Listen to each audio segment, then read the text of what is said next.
किश्नू बेटा, आइए सरपंच जी। बेटा एक जरा कुर्ता सिलना है, कल मुझे अपनी पोती की बेटी की ननद की लड़की की शादी में जाना है। काफी दूर के रिश्ते में जा रहे हो सरपंच जी? बस अपने ही हैं। किशु भाई, मेरी पत्नी के शादी का जोड़ा बनवाने आया हूँ। कपड़ा कहाँ है भाई? कपड़ा यही तो है मेरा हाथ में। ये पन्नी प्लास्टिक के कपड़े बनवाने हैं क्या? क्या करूँ भाई, पत्नी की मांग इस बार अपनी बहन की शादी में वाटरप्रूफ कपड़े पहनने की है। बड़ी अनोखी मांग है। पत्नी की हर मांग पूरी करेगा तो एक दिन तेरी खाल के भी कपड़े बनवा लेगी मटरू।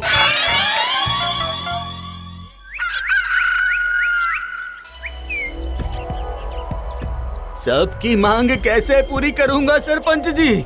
इतना रुपया कहाँ से लाऊं? मांग भी तो 100 बारातियों के अलग अलग कपड़ों की है। यहाँ तो सरपंच जी भी 100 दिन एक ही धोती पहनते हैं। मेरी धोती से ज्यादा गांव की इज्जत की बात कर मूर्ख। मेरी एक ही पोती है सरपंच जी, उसकी शादी नहीं टूटनी चाहिए। किश्नू को बुलाओ, वो हमारे गांव का बेहतरीन दर्जी है। एक बार उससे भी सलाह कर लिया जाए।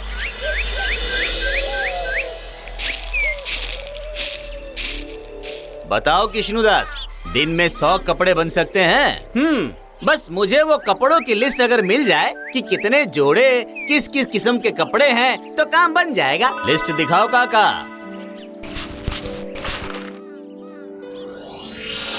हो जाएगा सरपंच जी। किश्नु हो तो जाएगा, लेकिन क्या सरपंच जी? इतना महंगा कपड़ा जरी गोटा सब कहाँ से आएगा? मुझे बस गांव के एक एक घर से एक एक कपड़ा चाहिए और भोपू टेंट वाले से तंबू का कपड़ा जोड़ बनाने के लिए बस काम हो जाएगा। सिलाई का धागा है मेरे पास। वाह वाह किश्नु, बस जल्दी से ये काम शुरू करो, बारात वापिस नहीं जाए।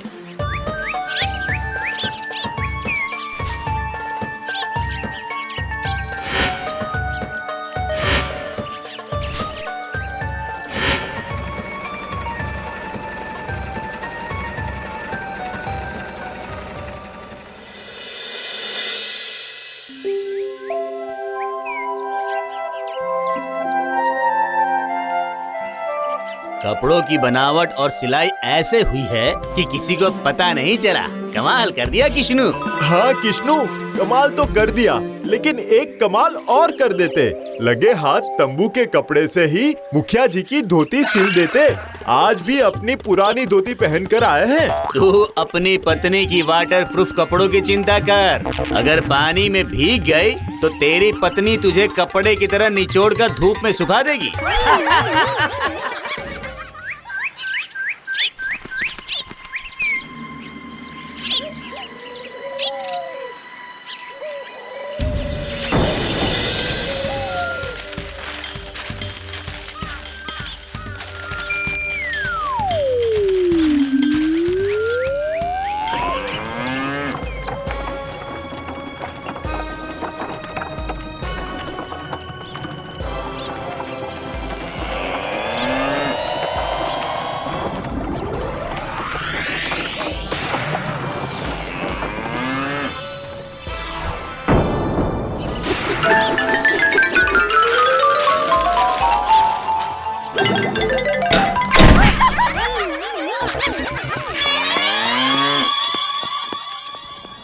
अरे बाप रे, कसम से ये कैसी चींटियां हैं? मेरी बैलगाड़ी ही खा गई।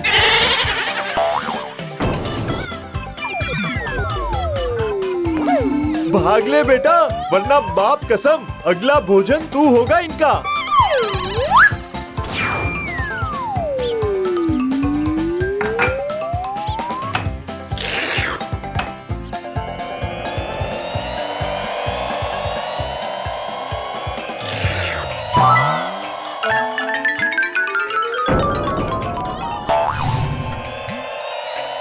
ये क्या बीमारी है भगवान? ये क्या मुसीबत है? कैसी आदमखोर चींटी है ये? ये तो पल भर में लक्कड़ पत्थर सब हजम कर रही है।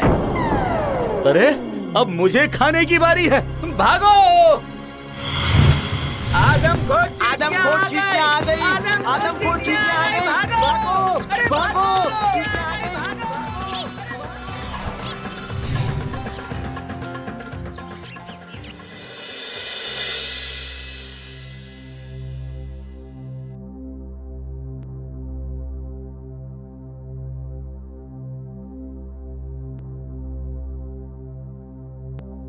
सरपंच जी, अच्छा मौका है। बाप कसम अभी इनका बिल बंद कर देते हैं। दिमाग से काम ले। पर तू क्या लेगा?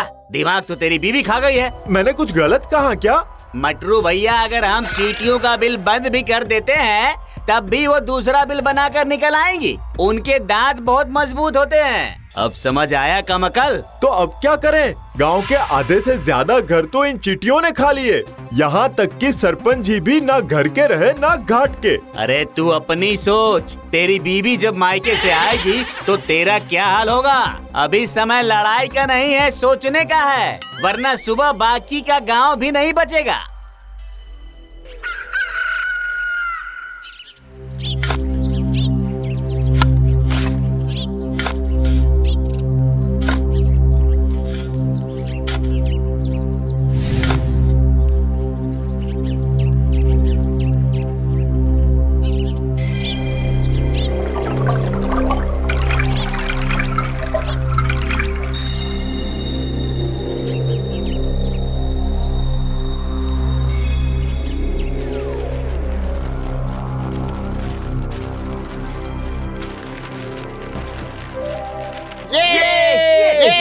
अब बढ़ो आगे। कैसे बढ़ोगी चींटी रानी?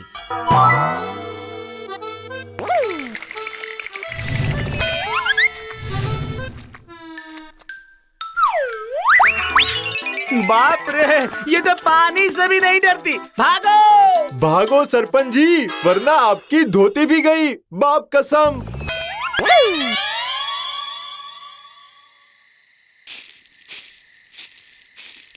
देख लिया आपका दिमाग सरपंच जी, आज आपके कारण जान से हाथ धोना पड़ता। अरे मैं क्या अंतर्यामी हूँ जो मुझे पता होगा कि ये चींटियां पानी से भी नहीं डरती हैं? अब क्या करे सरपंच जी, ये युक्ति तो नहीं चली। सुबह ये चींटियां गांव में नहीं घुसेंगी।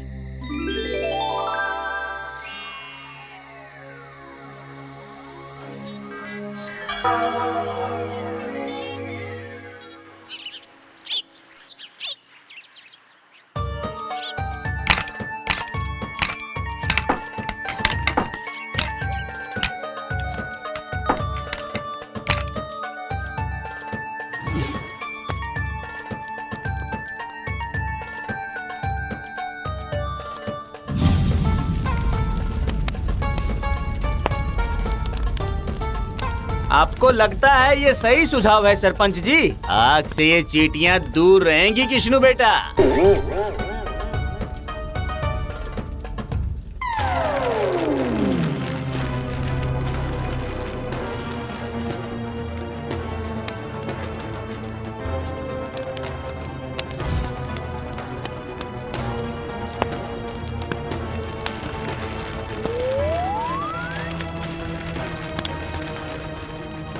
सरपंच जी जिंदाबाद, सरपंच जी जिंदाबाद, सरपंच जी जिंदाबाद।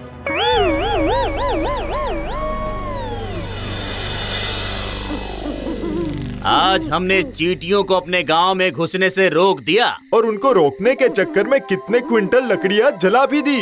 अरे मूर्ख, लकड़ी जान से ज्यादा मोल रखती है क्या? मटरू भैया सही कह रहे हैं सरपंच जी। बेटा किश्नू, तुम्हें कुछ नहीं पता, इनको रोकने का यही एक तरीका है।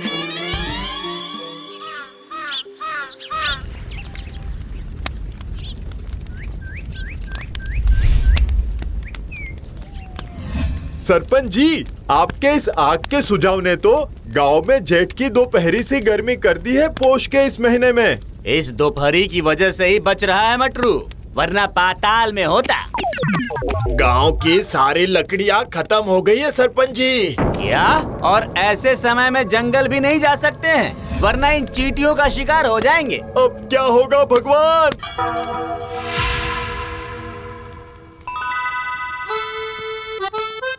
ये खंभा चींटियों ने नहीं खाया। मेरे घर की कुल्हाड़ी का डंडा खा लिया, लेकिन लोहे की कुल्हाड़ी का हिस्सा छोड़ दिया। ये खंभा भी तो लोहे का ही है। क्या हम लोहे के दीवार बना सकते हैं?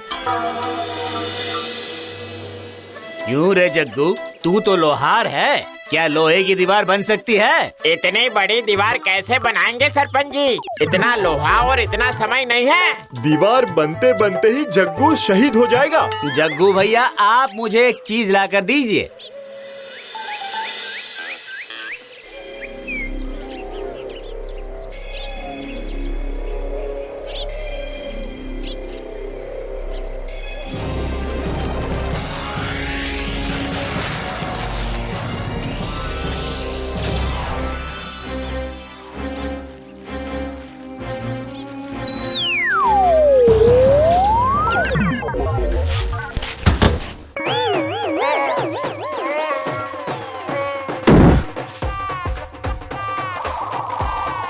अब जल्दी से जल्दी इनको गांव से दूर ले जा बेटा। लेकिन कितनी दूर? इनको 7 समंदर पार ले जा कृष्णु।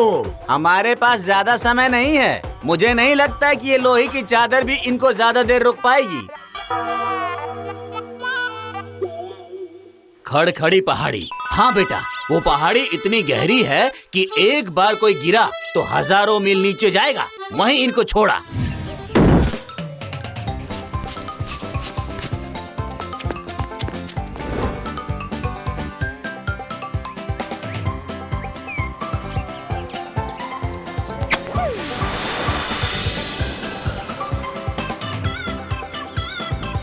कृष्णु भैया, कृष्णु भैया। आज तुम्हारी कारीगरी ने पूरे गांव को बचा लिया।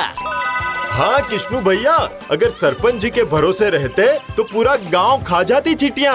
और साथ में तुझे भी खा जाती तो अच्छा होता।